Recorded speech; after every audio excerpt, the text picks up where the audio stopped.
ఇసుక అక్రమ రవాణాను నియంత్రించడంలో విఫలమైన పోలీసులపై ఆ శాఖ ఉన్నతాధికారులు చర్యలకు ఉపక్రమించారు.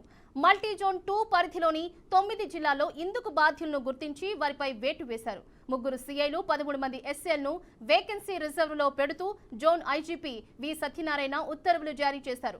ఈ జాబితాలో సంగారెడ్డి రూరల్, తాండూరు టౌన్ ఇన్స్పెక్టర్లతో పాటు వీపనగండ్ల, బిజినేపల్లి, తలకపల్లి, వంగూరు, ఉప్పనూతల, సంగారెడ్డి రూరల్, పద్దేముల్, యాలాల్, తుంగతుర్తి, ఆత్మకూరు, పెన్పహాడ్, వాడపల్లి, హరియా ఎస్ఐలు ఉన్నారు.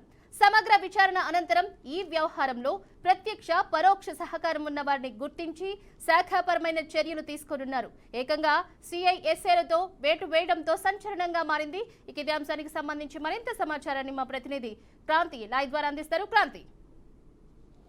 ఎస్ సిరిచందన, ప్రస్తుతం ఏదైతే వికారాబాద్ జిల్లాలో కావచ్చు చూసుకోవచ్చు, లేదు అంటే ఇటు తాండూరు జోన్ కావచ్చు, తాండూరు రూరల్లో కావచ్చు, ఇటు సంగారెడ్డి రూరల్లో మాత్రం ఇసుక మాఫియా మాత్రం చెలరేగుతున్న విషయం తెలిసిందే. గత కొంతకాలం నుంచి కూడా ఇటు సోషల్ మీడియాలో మాత్రం మనం చూస్తున్నట్లయితే ఈ ఇసుక మాఫియాకు సహకరిస్తున్న కొంతమంది పోలీస్ అధికారులు, ఇటు ఎస్ఐలు కావచ్చు, లేదు అంటే ఇటు సిఐలు కావచ్చు, అయితే ఇదే అంశంపైన ఎన్నిసార్లు కూడా ఉన్నతాధికారులకు కంప్లైంట్ ఇచ్చినా కూడా పట్టించుకోలేదని అయితే ఇక్కడ తాండూరు టౌన్లో కావచ్చు, తాండూరు రూరల్లో కూడా బాధితులైతే చెప్తూ వచ్చారు. అయితే దీనిపైన ఏదైతే ఈ సెకండ్ జోన్లో ఉన్న ఐజీపీ ఏదైతే మన సత్యనారాయణ గారు దీనిపైన స్పెషల్గా ఇన్వెస్టిగేషన్ పెట్టిన తర్వాత ఈ 9 మంది ఎస్ఐలను, దీంతో పాటు 3 సిఐలను, సంగారెడ్డి రూరల్ సిఐ మరియు తాండూరు రూరల్ సిఐతో పాటు తాండూరు జోన్ సిఐని కూడా 3 మాత్రం వీళ్ళ 16 మందిని కూడా ఆరోకు మాత్రం అటాచ్ చేస్తూ కూడా ఉత్తర్వులు జారీ చేశారు. అయితే దీంట్లో ఉన్న పనిచేస్తున్న ఒక సిఐ కూడా